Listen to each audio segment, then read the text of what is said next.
I'm here with Josh Scheuer from Obsidian, and he's the project director on Fallout New Vegas. Welcome. Hi. All right, so tell us about Fallout New Vegas. Well, Fallout New Vegas is a continuation of the Fallout franchise.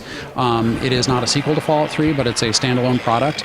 And in a lot of ways, it is continuing lore that was established in the first two games on the West Coast in California. So groups like the New California Republic and like the Brotherhood of Steel are making a comeback, but this time on the West Coast. So why did you guys decide to go with Vegas in particular?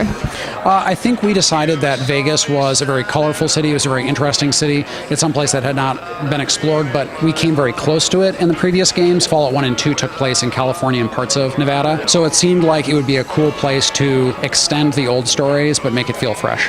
And the demo you guys had earlier, you guys walked us through the beginning, like character customization. Can you kind of walk us through that right now? The beginning of Fallout 3 starts you out in a vault being born. The character creation process is basically you growing up and growing to adolescence. So we decided to do a reversal of that in Fallout New Vegas. The beginning of the game, you are shot in the head twice for a package that you're carrying. You're a courier, and then you're left in a shallow grave to die. And then you wake up in the town of Good Springs, miraculously surviving. The whole process of character creation is really your rehabilitation.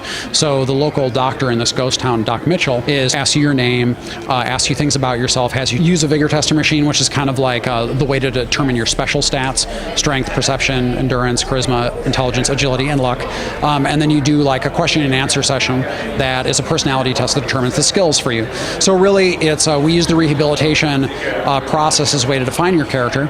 Then when you go outside into the town of Good Springs, that's where all of your tutorials are. But we knew from the beginning, because a lot of people who played Fallout 3 would be familiar with a lot of the core gameplay aspects, if they just want to take off into the desert, they're free to do so. But we have all the tutorial opportunities right in the first location. So a lot of references to the original, like the first two Fallouts, more so than Fallout 3, because a lot of members on the team have worked on the previous two.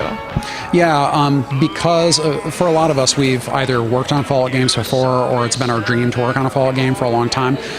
So we, coming from the sort of Black Isle tradition, we wanted to bring back some of the things that Black Isle created, like the New California Republic, like the Followers of the Apocalypse.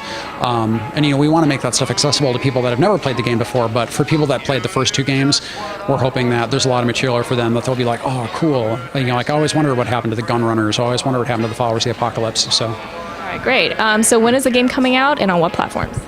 The game is coming out in fall of this year, 2010, and it should be coming out on PC, PS3, and Xbox 360. All right, well, thank you so much for your time. Thank you. And that was our first look at Fallout New Vegas. Be sure to check back on GameSpot.com for more coverage.